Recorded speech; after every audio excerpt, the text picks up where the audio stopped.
Welcome to our channel. Today we how to download order data from WooCommerce Admin step by step clearly. To download order data from WooCommerce Admin, first, log in to your WordPress dashboard. On the left-hand side, locate the WooCommerce menu. Click on the WooCommerce option to expand the menu. Next, select orders from the drop-down list. This action will take you to the orders page, where you can view all your orders. To filter orders if needed, use the date range options at the top of the page. Once you have the list of orders you want to download, look for the Export button. This button is typically located above the list of orders. Click on the Export button to open the export options. You will see various formats in which you can download the data, such as CSV.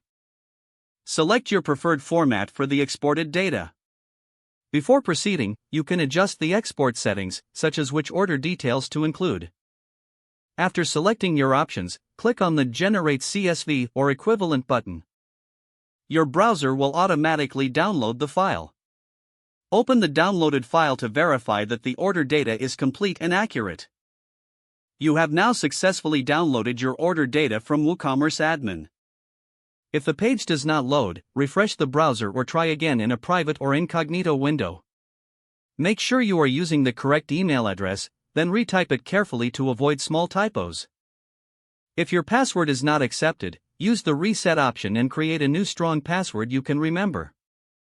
Check your spam folder for verification or security emails, then complete any requested confirmation steps. Enable two-factor authentication if available to improve account security and reduce unauthorized access risk. After signing in, review your profile details so your contact information and settings are accurate and current. If you see an error message, note it down and try again after restarting your device and internet connection. Log out when you finish, especially on shared devices, to keep your account and payment information secure. If the page does not load, refresh the browser or try again in a private or incognito window. Make sure you are using the correct email address, then retype it carefully to avoid small typos. If your password is not accepted, use the reset option and create a new strong password you can remember. Check your spam folder for verification or security emails, then complete any requested confirmation steps. Don't forget to like this video and subscribe to our channel for more step-by-step tech guides.